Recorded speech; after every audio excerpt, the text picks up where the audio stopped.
Ahoj, já jsem Vašek A já jsem Ála. a tohle je podcast Naho!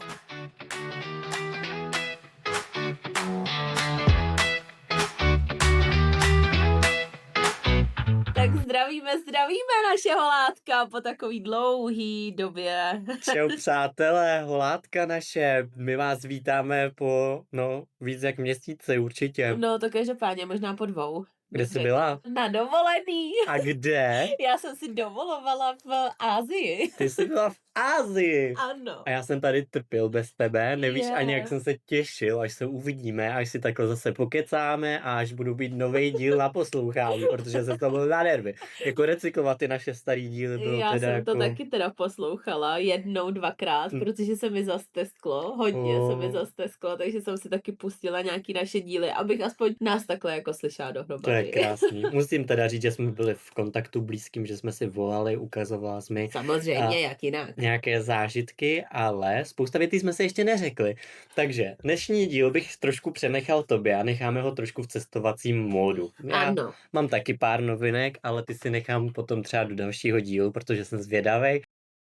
Spousta věcí mi ještě neřekla, já je chci slyšet, domluvili jsme se, že mi je řekneš až u podcastu, abych měl autentické vyjadřování a reakce.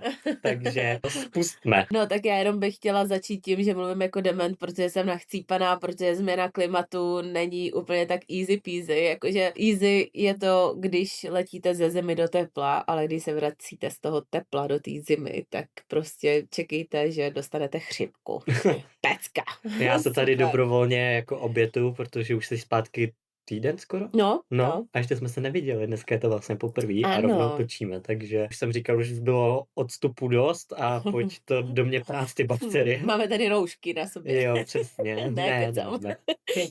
Ale to, jako návrat do reality byl náročnej, hlavně návrat do tohohle počasí a podnebí byl náročnej. Z těch 40 stupňů a z té sauny tam. No, ale tak vrátit jsme se museli, když jsme si to nechtěně vlastně o 10 dnů protáhli, protože prostě situace v Dubaji byla taková, jaká byla. My jsme přes to Dubaj měli letět, že jo, protože jsme měli Emirates a Emirates prostě lítají přes Dubaj, že jo, takže jakoby, naštěstí teda jsme byli nějak v té první vlně, zařídili jsme si, aby nám přebukovali letenky k Turkish Airlines, takže jsme letěli přes Turecko, tam jsme viděli ty rozpíchané hlavy a udělaný nosy a zuby a... Já taky pojedu. Já jsem si myslela, my jsme byli na letišti a já jsem si myslela reálně, že jsme v nemocnici. Jako to je, mě to taky čeká, jako s mýma pár chlupama na hlavě. Hospital a já... Ne, letišti. Airline. Turkish Airlines. Airlines, ano, to bylo Airlines. No, takže to bylo jako vtipný. No, jak se změla? No, nádherně. Co jsi tam dělala? Ty vole, úplně všechno. Podíl se podotknout je, že jsi byla v Thajsku. No, první jsem byla ve Vietnamu, Jo. 10 dnů, nebo 12 dnů jsem byla ve Vietnamu a zbytek jsme potom byli v Thajsku. Takže prvních 10 dnů ve Vietnamu jsem byla ráda, že jsme jeli nejdřív do Vietnamu, protože tam nebylo takový horko. Takže taková ta aklimatizace byla postupná, což bylo super. A no hele, jako Vietnam, Thajsko, vlastně je to kousek od sebe, ale úplně jiná kultura, ne zase úplně jiná kultura, ale jiný to je prostě. Tak když pojedeš Československo, Slováci jsou taky za rohem a mají prostě jiný chování, jiný vyjadřování, jinou kuchyni, za že jo? prvý ty lidi jinak jako i vypadají, což jako do té doby vlastně bych to možná asi ani nerozeznala, ale tím, jak jsem tam byla, měla jsem tu možnost to jako vidět, tak i ty lidi jinak vypadají. Vietnamci jsou takový světlejší a nemají tolik jako ty obličeje rozpláclý, jako když by, ale oni hlavně totiž to mají tak, že čím světlejší kůže, oni se hrozně chrání před sluníčkem. I ty lidi, kteří pracují venku a jsou prostě chudší, tak se hodně chrání před sluníčkem. Takže oni chodí jako, my třeba Evropani to máme obráceně, že my se vystavujeme na sluníčku, aby jsme byli co nejopálenější, protože je to takový, přijde nám to jako sexy a prostě čím víc je člověk opálený nebo je takovej jako sněčí, tak to značí takový to, že hele, má peníze na to chodit do solárka, tohle. Atraktivita. Je tam ta atraktivita a oni to přesně mají tak, že čím bělejší, tím atraktivnější a tím na větší jakoby pozici v té společnosti. No, oni prostě čím víc seš bělejší, tím víc máš peněz. Staví tě to na nějaký tady ten piedestal toho, že prostě seš bohatší a opravdu i ty Vietnamky si normálně bělej si tu pleť a mají tam produkty vyloženě na to bělení té pleti. Taký bleaching jako jo. No jako normálně jako asi krémy, asi s peroxidem, nevím, ale fakt na bělení pleti a fakt je jako i ty make-upy. Koupila jsem si tam make-up a to je normálně jak omítka, kterou si naneseš na tělo, ale hustý je. Ty se pod tím nepotíš nic, normálně jsi úplně vyhlazený a jsi bílej prostě. A oni to matlej na celé svoje tělo, chodí i pod těma deštníkama, nebo jsou úplně zahalený, protože, jak říkám, čím bělejší, tím vyšší jako vrstva v té společnosti. Tak to je to samý, ta Asie to tak má nastavený, že jo, Japonsko taky gejší, že jo, taky se bělili. Ale teda musím říct, že teda jsou úctiví všichni, měli jsme tam možnost být i s těma místňákama, jako úplně mimo turisty, hele, tam na nás koukali jako na blázny, jakože co tam děláme, protože vlastně od té kamarádky mamčat, ze kterou jsme tam byli, říkáme jí Heduš a ona má prostě kolegyni v práci, která je Vietnamka. A shodou okolností, my když byli v tom Ho Chi Minu, tak ona tam má svoji kavárnu. A pozvala nás do té kavárny, zařídila nám tam vlastně převoz místním autobusem, nočním, s těma místňákama a teď ještě na ten nový rok, kdy tam prostě sjíždí se všichni, že jo, za těma rodinama a takhle, tak nám to tam jako zařídila, zajistila všechno, jenom nám pak poslala jako tikety a řekla nám kde a jak, co prostě. No a my jsme teda ten první den, nebo ten jeden den jeli za ní do té kavárny. Měla jsem tam egg coffee. Vaječný kafe. Jakože si řekneš, fuj, to nechci, ale ty kokos, to byla jedna z nejlepších věcí, kterou jsem prostě měla za celý ten Vietnam. To bylo normálně černý kafe, to je jich silný. A nahoře byla vyšlehaná pěna z vaječného žloutku a v tom bylo jako něco jako salko, asi bych řekla. Oni to dávají, no. Vietnamský kafe se salkem. Jo. A do toho zašlehaný to kafe, jako turek prostě, takže zrníčka toho kafe, ale jako sladký a do toho prostě to hořký a úplně hutný, ta pěna byla hrozně jako hutná, nevím úplně k čemu bych to přirovnala, ale to bylo tak strašně luxusní.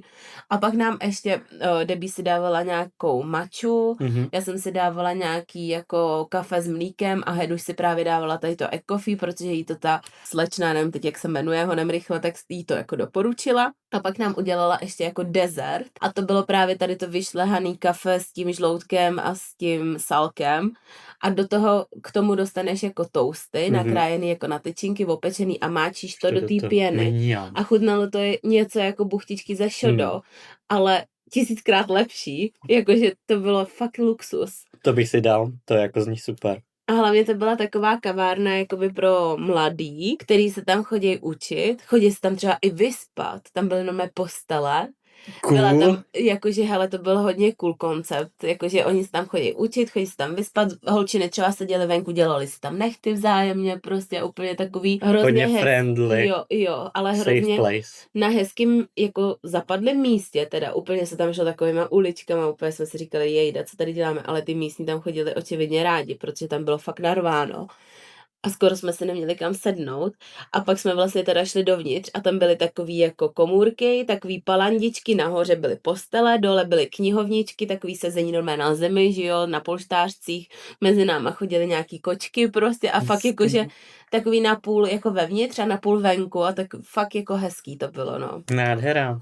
No a tady ta slečna nám zařídila ten autobus s těma místňákama. To byl ten barevný? Ten osvětlený oční? Ano, to byl ten Ježíš, to bylo něco úplně šílenýho. No jenom, že my jsme tam v tom autobuse byli 20 hodin. Jenom v tom autobuse.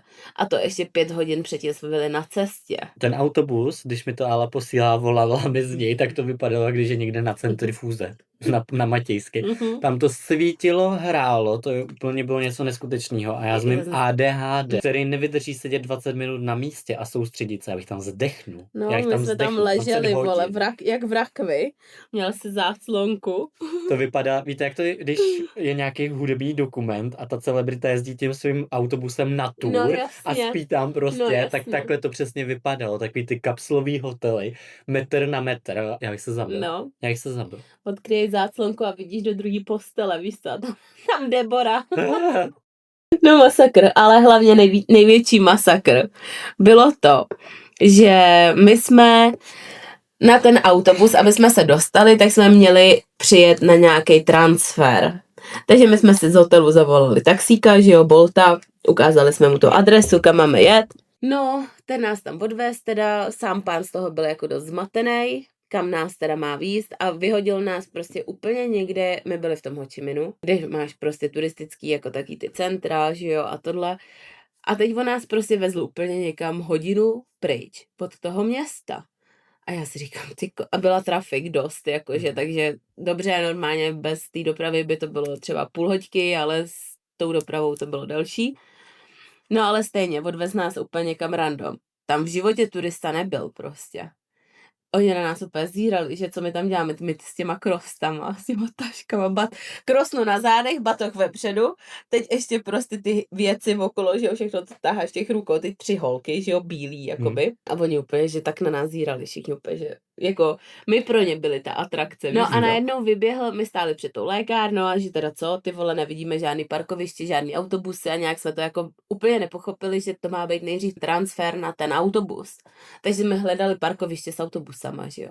No a nikde nic, že jo, tam prostě fakt jenom jako silnice, hrozně velká doprava a okolo nějaký jako restaurace a lékárna, nějaký krámečky a to. A my no tak ty vole, co budeme dělat, tady nic jakoby není. A najednou vyběh vedle z té restaurace pán, Vietnamec, a něco na nás hulákal tam. A já říkám, hele, já k němu nejdu jíst, prostě on nás tahá, aby jsme se tam šli nažrat, říkám, ať jde pryč, ať už na mě nemluví, já mu stejně nerozumím. No a zašli jsme do té lékárny a že teda se zkusíme domluvit anglicky a ptali jsme se tam té slečny jedný, co tam jako prodávala, že jestli neví tady tu společnost autobusovou jako dopravu a ona nám furt ukazovala a samozřejmě anglicky neměla ani slovo, ale viděla tu dopravu, tak nám ukazovala, že máme jít tam. No tak jsme šli zase ven a šli jsme tím směrem, kde měl ten pán tu restauraci a on mezi tím, jak byl aktivní, protože tam všichni jsou takhle aktivní, tak on přivedl z té společnosti jednoho týpka, který byl teda totálně zasviněný, spocený, smradlavý, úplně jako humus, ale měl na sobě tričko s tím autobusem a s tou společností. A já viděla to tričko a já hele úplně, že Debora se na mě tak podívala a říká, aha, takže ty věříš jenom jemu, díky tomu, že má tričko, ano, tak kurva něčeho se chytit musíme, že jo? Takže jsem šla za ním, on nás dovedl do prostě nějakého skladu všeho možného, který byl venku, řekl nám, ať jdeme tam za paní teda už uměla anglicky, tak nám řekla, že tam budeme čekat asi 40 minut a my že teda OK, ale že tady čekat teda nebudeme, že se jdeme nejdřív najíst, protože jsme hladoví, my jsme si mysleli, že tam někde něco koupíme, protože v těch turistických centrech je všude 7-Eleven, že jo? Jak ve Vietnamu, tak v Thajsku. Teď jsme si mysleli, že si něco nakoupíme na cestu, že jo? Protože jsme věděli, že nás čeká, původně to mělo být asi 18 hodin v autobuse, nakonec to bylo prostě 21 hodin, takže dobrý. No, takže jsme se šli nažrat vedle, tam jsme si dali bunča za 25 korun. Ty kráso, tady si to dáš sami prostě za 3 kila pomalu. Za 25 korun jsme si dali bunča, ale totálně jsme se najedli, výborně jsme se najedli. A ještě k tomu všemu, jako oni tam jsou fakt úslužní a fakt prostě jsou vděční za to, že tam někdo jde utratit ty jejich peníze, takže se vám furt klanějí, jsou takový úplně, jako když jste jako turisti, že jo, tak oni o to víc na vás koukají, jako že se vás prohlížejí, protože to neznají, že jo, tady v těch místech, je to pro ně taková jako vzácnost. Voda, PET flaška vody prostě stála asi 2 koruny. Halo, za to si tady nekoupíš ani rohlík. To ne, no. Tady si fakt nekoupíš. Jak říkám, prostě my jsme měli večeři každá za 25 korun a k tomu jsme si kupovali vodu a kolu, že jo, takže prostě to jídlo stálo 0 hovno. Jo, a ještě vtipný bylo, když jsme tam šli na to jídlo, tak mi Debí říká, halo, viděla si tam toho koně. A tam normálně byla vitrína, jako grill takovej, ale jako vitrína to vypadalo. A tam bylo zavěšený takhle zvíře, jakoby za nohy, ne? Za zadní a za přední. A Debora mi říká, viděla jsi tam toho koně? A já, Debor, to nebyl kůň, to byl pes. To ne. Prostě, jo, oni to jedí, oni to prostě jedí, tak jako my tady plácnujíme třeba prasata. Postaráte se mě o Bobika. Bobika. Tak oni tam jedí psy. Takže to není pověra. Ne. Takže to fakt hele, v těch turistických centrech to neuvidíš, ale když tam mezi místňáky, tak prostě žerou čokly, no. To je hnus. Ty vole. No ale musíš si z toho trošku jako udělat srandu, trošku se na to povzníst, protože kdybys to jako... Víš, jak nejlépe zbavíš psa z vrabu? Povaříš ho 12 hodin. Žádný odvšivovací šampon, Ne, povaříš ho. Ježiš, to je strašný, přestaň. No tak ty jsi tam byla, já tam nebyl. Promiň, já to žrát nebudu. No. A možná Bůh ví, jestli jsi to nesežrala, ani o tom nevíš. Jo, je to možný, já jako... možná bych tomu i věřila, protože my jsme kolikrát jedli na takových místech, že my jsme řekli beef a vodí, jo, beef. Jo, jasně. Jo. Za 2 koruny. A já chicken, pataj with chicken, ne, to bylo v Thajsku, ale tady prostě úplně, no. Takže jste se přesunuli tímhle s tím 20-hodinovým autobusem. No ne, to ještě nekončí. Je, počkej. My jsme teda potom... My jsme tady budeme půl hodiny mluvit o autobusu. Jo, protože to je zážitek jak svině. Dobře. My jsme tady z toho jídla přešli teda zpátky na ten transfer. To byla taková jako dodávka, kde se vejde 6 lidí plus řidič. Tak nás tam sedělo 10 plus řidič. Takže 11. Do kufru kurva nakládali skútry, obrovský krabice, já nevím, s žrádlem, takový ty boxy, takový ty polystyrenoví boxy. Jo. Debora seděla mezi těma boxama vzadu, vole, v tom kufru někde, tam se jí zarážela, vole, tyč do nohy. My seděli s její mamkou vepředu a ona furt ze zádu. Já se na to můžu vysrát, tady něco kousne, se tady bojím. Holky, povídejte se se mnou. A já držu už hubu tam vzadu, proč tady má furt poslouchat. Chudák. Já se tady hrozně bojím, na mě všechno padá, nějaký skútr mi najíždí na nohu. Ale týpek, počkej, on s náma nejel vůbec jakože bezpečně. On s náma prostě valil 120 a tam provoz takovej, jakože, jak když rozepíš rejži na zem, bola. Jakože extrém. A teď ještě do toho oni nemají semafory nebo takhle, oni prostě jezdí, že jo, přes sebe různě, to je prostě mazec. A ten týky 2 špatný. Jo, přesně, no. Tak týpek to s náma valil, protože měl zpoždění. No a přijeli jsme na tu zastávku toho autobusu. Ale to bylo skladiště. Reálně skladiště, tam prostě přijel ten autobus na takový dvorek, smrdilo to tam všude chcánkama, všude bordel, oni mají všude bordel prostě. Takže odpadky, bordel, smrad těch chcanek, přijel autobus, my tam vyskládaný ty věci a tohle, on tam zaparkoval, týpek šel, otevřel takovou tu nádrž, jo, kde máš ten chemický záchod, tam to prostě otevřel, vypustil na zem ty chcánky, vzal hadici, tak spláchl tu zem, naložili autobus a on odjel. A další. A já. Ty kráso, halo, co tady děláme? Já se bojím prostě. Nejhorší na tom bylo, ale že nikdo tam neuměl anglicky. Nikdo. To prdeli prostě, no. A my chodili jenom s tím tiketem a ukazovali jsme jim ty tikety, do kterého vlastně kurva autobusu máme nastoupit, že jo. Tak potom nejdřív to byl jeden a on jo a pak ne. Takže běžte zase ven, takže nás zase vyhodili a my, no tak jestli my vůbec odjedeme prostě odsaď. No a pak přijel teda další autobus, zase vypustili chcánky, napustili vodu, prostě jedeme dál, hrozný.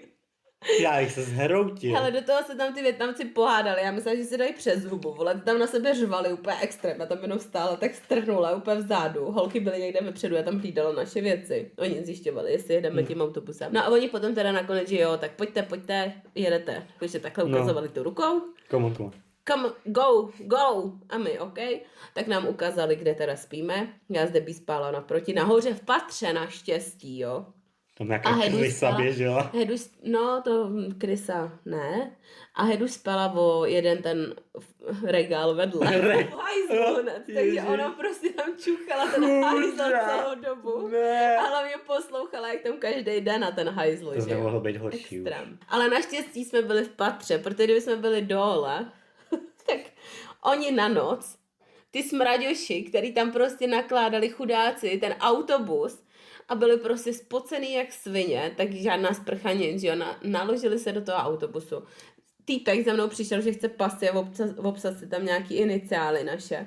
Jenom na mě promluvil a já, normálně se mi nablilo jak svině a já, ty pičo, ať už na mě nemluví, to je hrozný smrad, prostě on celý smrděl, jak byl spocený, že teď já to chápu, protože je fyzická práce, ale prostě to byl extrém. Oni pak v noci si na zem do té uličky dali takový jako žíněnky. Normálně na čem my jsme dělali kotrmelce, vole, v tělocvičně, tak oni se dali do té uličky a spali v té uličce. Takže já kdybych ho neviděla, že tohle to dělá, že se tam jde lehnout, tak v noci se skočím, vole, na zem, že jdu chcát. A zašlápneš ho? A normálně mu skočím na břicho, vole, nebo na ksich. Ale teď si představ, že spíš dole v tom, a otevřeš a on tam a on tam tu držku a dechá na tebe ten smrádek pěkně. Fuj. To jsem říkala, že zaplať pán Bůh, že nespím jako dole, protože to bylo hned u té země, že jo. Takže takhle, no. Noc v autobuse. Tak možná Krysa ještě lepší by tam proběhla. Nehledě na to, vole, že ty máš pocit. Víš, jak bylo v Harry Potterovi ten autobus, jak se úplně zužoval a jak tam lítal do těch zatáček, tak takhle oni jezdějí. Takže jsi tam lítala prostě. A máš tam nějaký pás, že se připoutáš jako? Já jsem se připoutala. Protože jsem se kurva bahla, že se ráno probudím na tom týpkovi na zemi. Na Vietnamčíkovi tam. Byl jeden Číňánek. Takže a spala si, jako usla si? Trvalo mi to teda dlouho. A ty kukaně byly jako čistý, měla jsi čistou peřinu jako dobrý? No, peřinu, tam byla taková deka, normálně holky ty si vzali šátek sebou, bikiny, tohle. Já jsem píča vole jela na lehko, že jo, takže mi byla zima, takže jsem si tam pak vzala deku, podle mě pod ní spalo dalších 50 lidí přede mnou. Já nemůžu to ani slyšet, mě je úplně špatně. Ale víš co, hele, tak sama jsem si říkala, hele, nejsou úplně jako čistá, taky jsem byla spocená, smradlavá, špinavá, prostě jako, že jo, tam se člověk fakt jako potí furt. A říkám, a co mám dělat, vole, je mi zima, prostě tady klimoška tam foukovala.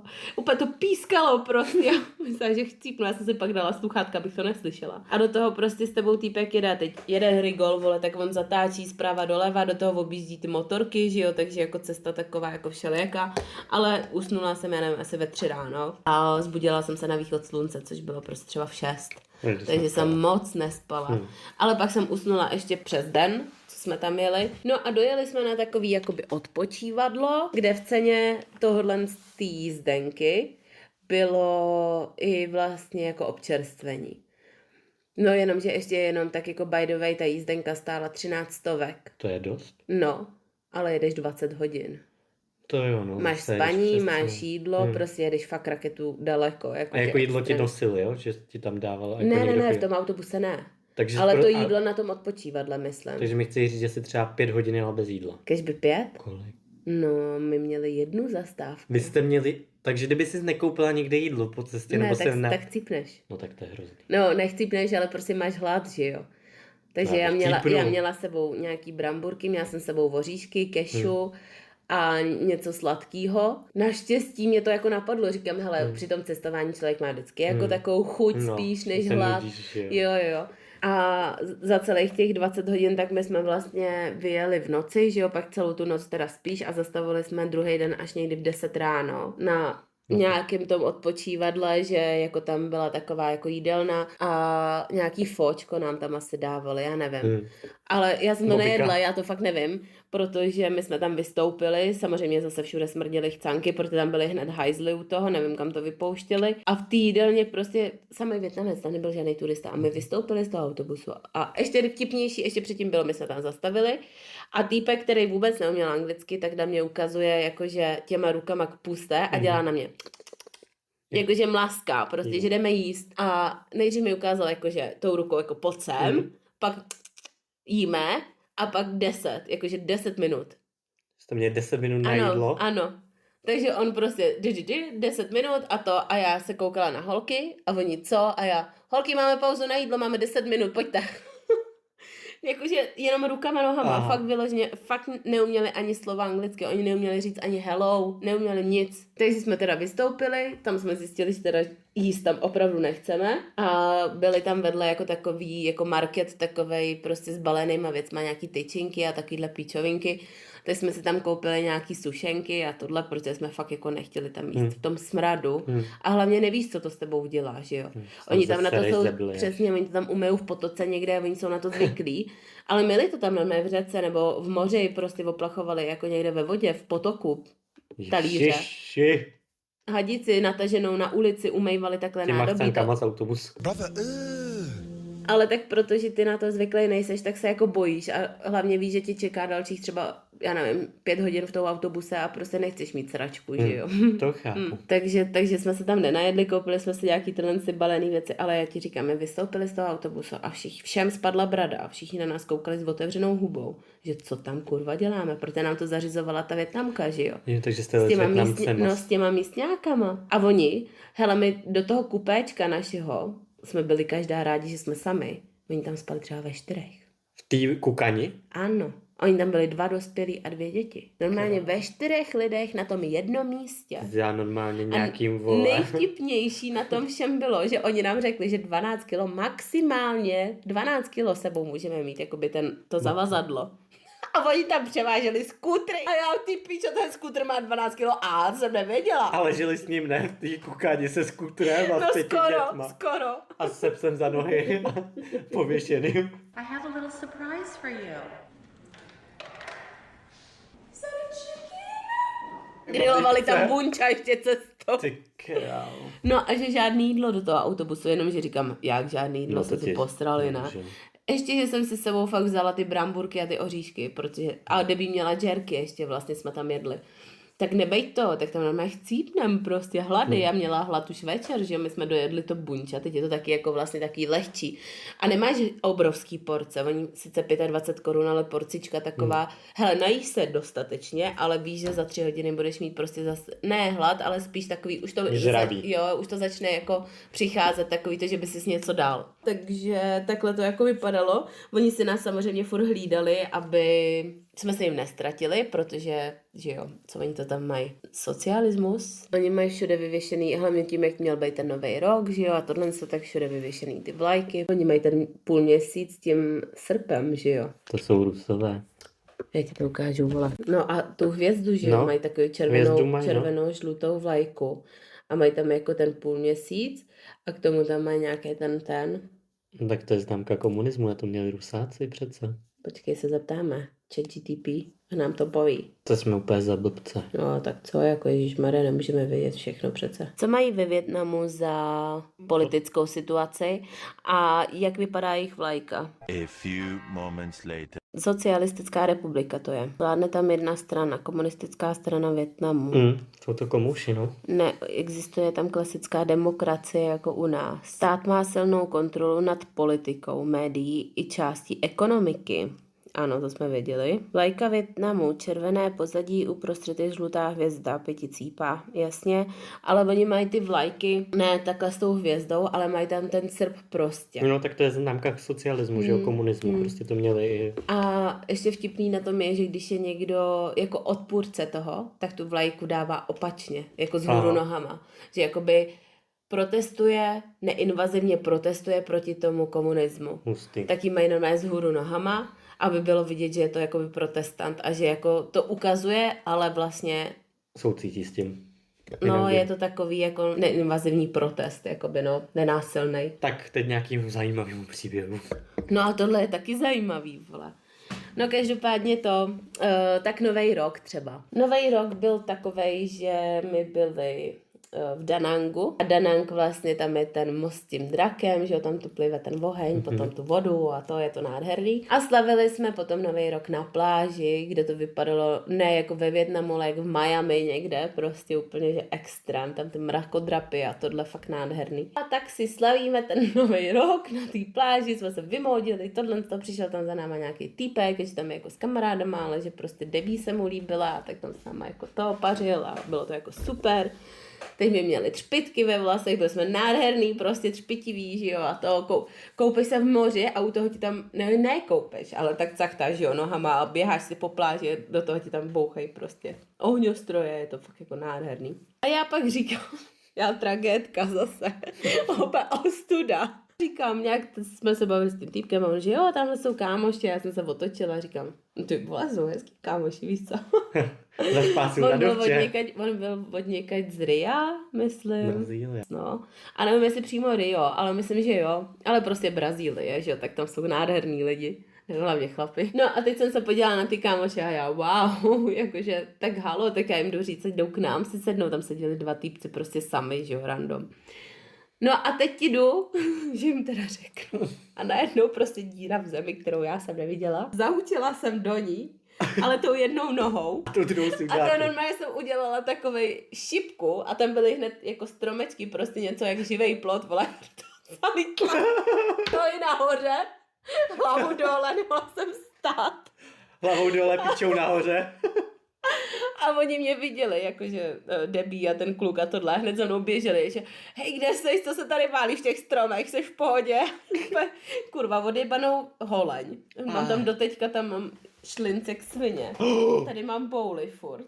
To je zva. No já se divím, že jsem si ji nezlomila, tu holeň, jakože to byla rána k svině. A samozřejmě jsem za těma týpkama už nešla, protože jsem se styděla hrozně. Fopa. Jo, hrozný. No ale stejně ten večer byl suprovej, protože my jsme neutratili ani korunu, týpek to za nás všechno zaplatil, furt nás na něco zval, ale jakože jinak by ten večer byl drahý jak svině, jo, a já to nechápu, proč to udělal, ale že OK, díky moc, ještě jednou, kámo. Pane z Brazílie. Pane z Brazílie, ani nevím, jak se jmenujete. No, ale bydlel hned naproti tomu baru, vlastně přes tu dlouhou ulici v mrakodrapu a vzal nás tam sebou a šli jsme nahoru na střechu toho mrakodrapu do bazénu. Hustý. Takže já jsem se koupala na Nový rok, u nich na Nový rok, nahoře v mrakodrapu, v bazénu s výhledem. A nebála ses? Ne. Nemáš hrozný strach z vejše? Mám. A tohle ti nevadilo, jo? Ne. Hustý. No, Já byla teda opilá No trošku. tak teď jsem to chtěl říct, byla určitě na kaši, jinak bys tam nevlezla. Na kaši ne, ale byla jsem picnutá, jakože to, a nevadilo mi to. A hlavně byla tma a je to úplně jiný, než prostě ve dne, že jo, tak vidíš světýlka prostě, ale nádherný. Tam jsme se koupali, prostě plavali jsme, byla to prdel, jak svině, dělali jsme píčoviny, prostě mám tam i fotky, ti pak ukážu.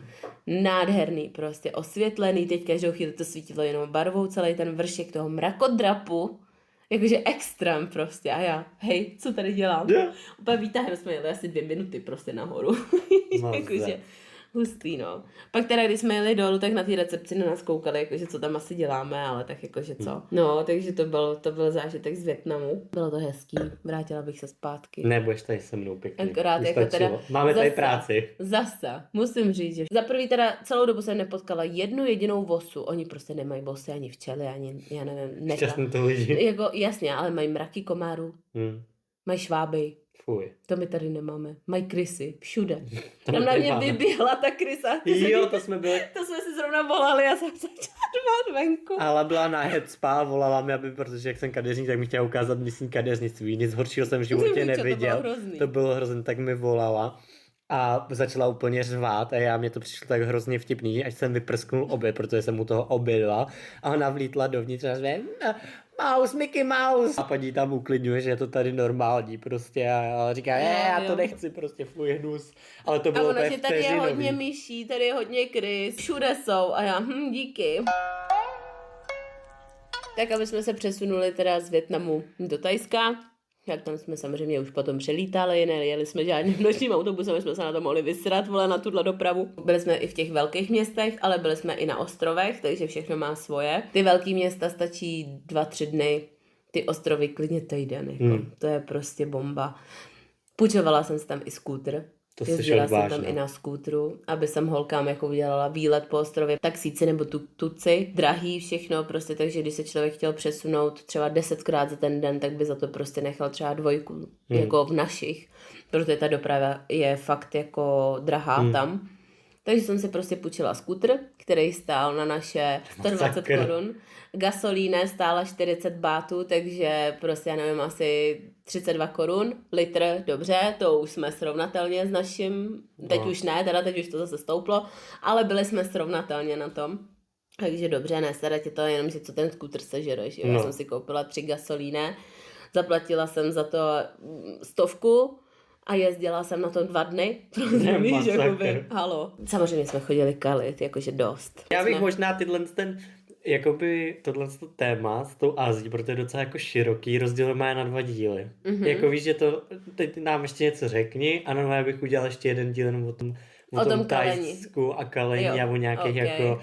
Takových těch peprnějších historkách. Dobře, tak já si to nechám na další díl, protože myslím si, že to bude dalších x minut vyprávění o tom, jak jsem se třeba poblila do moře. Jo. To řekni rovnou.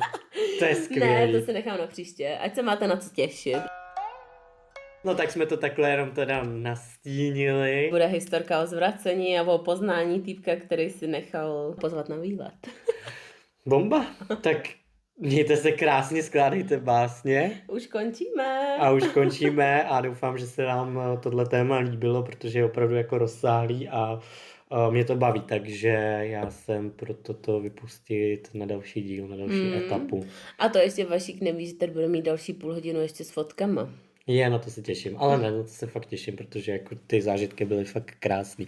A taky bych si připravil já nějaký příběh, ale to necháme po edici Asie. Jo, necháme to na příště, no. Nebo bude to ještě furt v rámci edice Asie, protože já těch jako historek a toho vyprávění o tom mám jakože spoustu hodin a zase vás nechceme úplně zahltit najednou a unudit hodinovým podcastem, takže... Po cestě autobusem. No, když pojedete 20 hodin autobusem, tak by se vám to i šiklo, ale... Zažijete spousta Ale nemožného. myslím si, že tady to úplně neexistuje v Čechách, že byste jeli 20 hodin autobusem někam. To si to objížděla pořád dokola. Jo, no, po hranicích. Jo, z Mikulova přes Brno, přes Budějce, Plzeň. Hele, kdyby si jel po hranicích, tak by to možná dalo i 20 hodin. To asi jo? No to asi by dalo. No, jsou miliardový města, jakoby, To je takže... šílený. Tak jo, děcka, tak jsme, chtěl jsem říct, rádi jsme vás slyšeli, ale neslyšeli. Nakousli jsme téma, příště ho dopovíme. Tak se mějte krásně a ahoj! Ahoj! Kopunka! Kopunka!